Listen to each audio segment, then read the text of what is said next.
Bismillahirrahmanirrahim. Assalamualaikum warahmatullahi wabarakatuh. Perkenalkan, nama saya Karla Anissa Damayanti dengan NIM 2008932 dari kelas 2B. Hari ini saya akan membahas salah satu materi pembelajaran dari mata kuliah pengelolaan pendidikan, yakni manajemen implementasi kurikulum yang diampu oleh Bapak Dr. Cepi Triyatna MPD. Untuk itu langsung saja ke pembahasannya. Baik, sebelum kita membahas lebih dalam mengenai manajemen implementasi kurikulum ini, kita akan membahas tentang pengertiannya.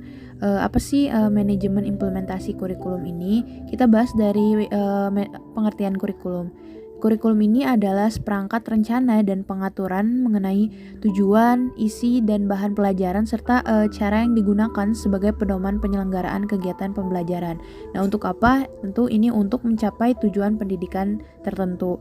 Nah, sedangkan manajemen kurikulum ini adalah suatu sistem pengelolaan kurikulum yang kooperatif, komprehensif, dan sistematik dalam rangka mewujudkan ketercapaiannya tujuan kurikulum itu sendiri. Selanjutnya kita bahas tentang prinsip pengembangan kurikulum.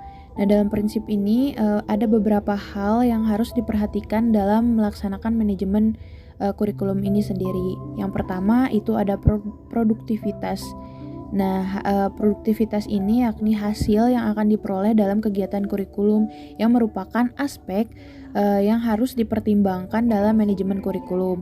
Nah, pertimbangannya bagaimana agar peserta didik dapat mencapai hasil belajar sesuai dengan tujuan kurikulum yang harus menjadi sasaran dalam manajemen kurikulum.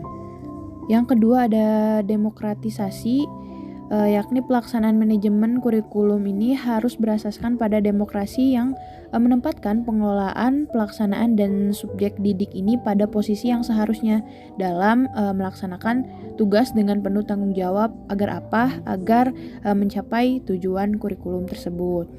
Nah, lalu yang ketiga ini ada kooperatif. Nah, kooperatif ini untuk memperoleh hasil yang diharapkan dalam kegiatan manajemen kurikulum yang mana perlu adanya kerjasama yang positif dari berbagai pihak yang terlibat. Selanjutnya ada efektivitas dan efisien. Nah, rangkaian kegiatan manajemen kurikulum ini harus mempertimbangkan efektivitas dan efisien untuk mencapai tujuan kurikulum, sehingga kegiatan manajemen kurikulum ini bisa memberikan hasil yang berguna dengan biaya, tenaga, dan waktu yang relatif singkat. Nah, yang terakhir itu ada mengarahkan visi, misi, dan tujuan yang ditetapkan dalam kurikulum. Nah, proses manajemen kurikulum ini harus dapat memperkuat dan mengarahkan visi, misi, dan tujuan kurikulum. Dalam proses pendidikan, perlu dilaksanakan manajemen kurikulum untuk memberikan hasil kurikulum yang lebih efektif, efisien, dan optimal dalam memperdayakan berbagai sumber daya maupun komponen kurikulum. Baik, selanjutnya saya akan membahas tentang tahapan implementasi kurikulum. Mungkin di sini teman-teman udah nggak asing ya dengan perencanaan, pengorganisasian, pelaksanaan, dan pengawasan. Mungkin saya akan bahas pertama tentang perencanaan. Nah, perencanaan ini adalah pemeliharaan atau penetapan tujuan organisasi dan penentuan strategi, kebijakan, proyek, program, prosedur, metode, sistem anggaran, dan standar yang dibutuhkan untuk mencapai suatu tujuan. Nah, perencanaan ini memiliki arti penting yang mana ini akan memberikan kejelasan arah bagi setiap kegiatan, sehingga setiap kegiatan ini dapat diusahakan dan dilaksanakan seefisien dan seefektif mungkin. Yang kedua ada pengorganisasian.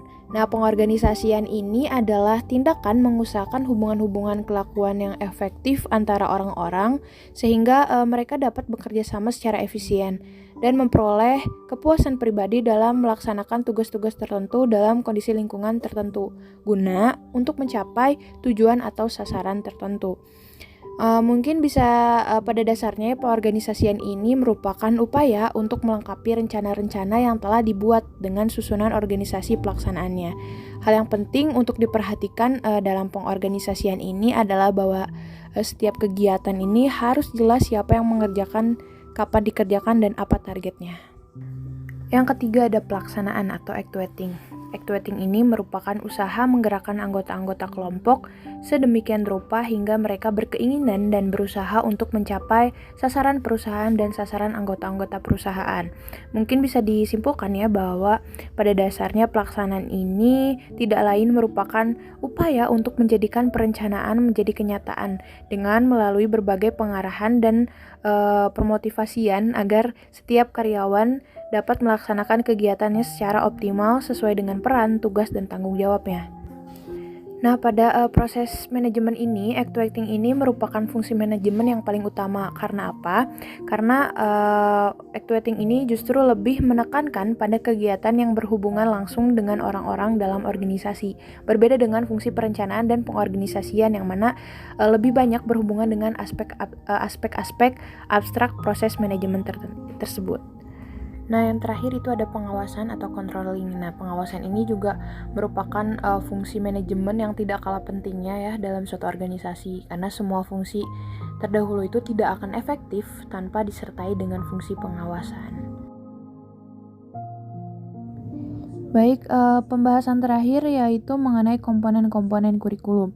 Nah, sistem kurikulum ini terbentuk oleh 4 komponen, yaitu yang pertama ada komponen tujuan. Nah, komponen tujuan ini juga dibagi menjadi 4 poin. Yang pertama itu ada tujuan pendidikan nasional.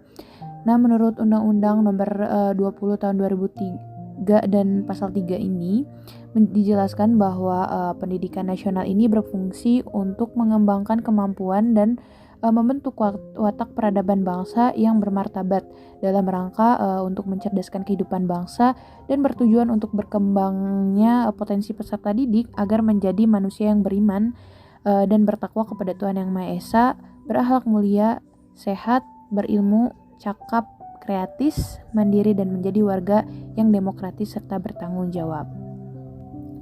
Nah, poin kedua ini ada tujuan institusional. Nah, tujuan ini adalah tujuan yang harus dicapai oleh setiap lembaga pendidikan.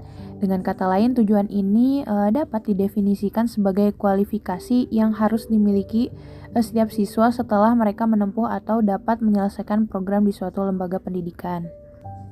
Yang selanjutnya itu ada tujuan kurikuler. Ada tujuan ini harus dicapai oleh setiap bidang studi atau mata pelajaran. Nah, oleh karena itu tujuan kurikuler ini didefinisikan sebagai kualifikasi yang harus dimiliki siswa setelah mereka menyelesaikan suatu bidang studi tertentu dalam satu lembaga pendidikan. Dan yang terakhir itu ada tujuan instruksional atau pembelajaran. Nah, tujuan ini merupakan kemampuan yang harus dimiliki oleh setiap siswa setelah mereka mempelajari bahasan tertentu dalam bidang studi tertentu dalam satu kali pertemuan. Lalu yang kedua ada komponen isi. Nah, isi kurikulum ini menyangkut semua aspek, baik yang berhubungan dengan pengetahuan atau materi pelajaran yang biasanya tergambarkan pada isi setiap mata pelajaran yang diberikan maupun aktivitas dan kegiatan siswa. Nah, baik itu materi maupun aktivitas itu seluruhnya ini diarahkan untuk mencapai tujuan yang ditentukan. Yang ketiga ada komponen metode atau strategi. Nah, strategi pembelajaran ini merupakan rencana tindakan termasuk penggunaan metode dan pemanfaatan berbagai sumber daya atau kekuatan dalam pembelajaran.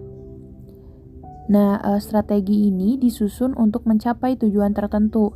Artinya, arah dari semua keputusan penyusunan strategi ini adalah pencapaian tujuan. Dan yang terakhir itu ada komponen evaluasi.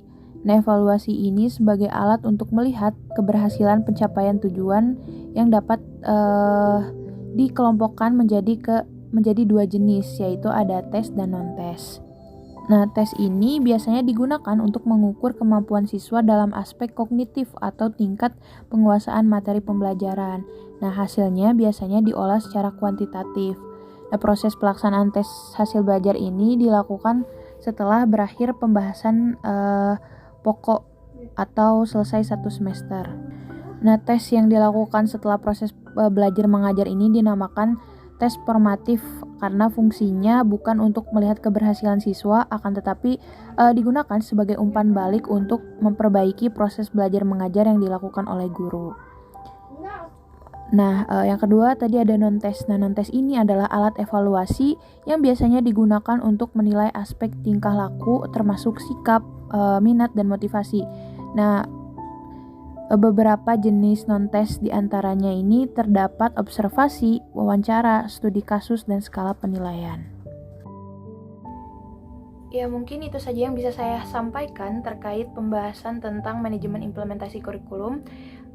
Mohon maaf apabila ada salah kata dalam penyampaian, dan bila teman-teman di sini yang memiliki pertanyaan boleh disampaikan melalui kolom komentar.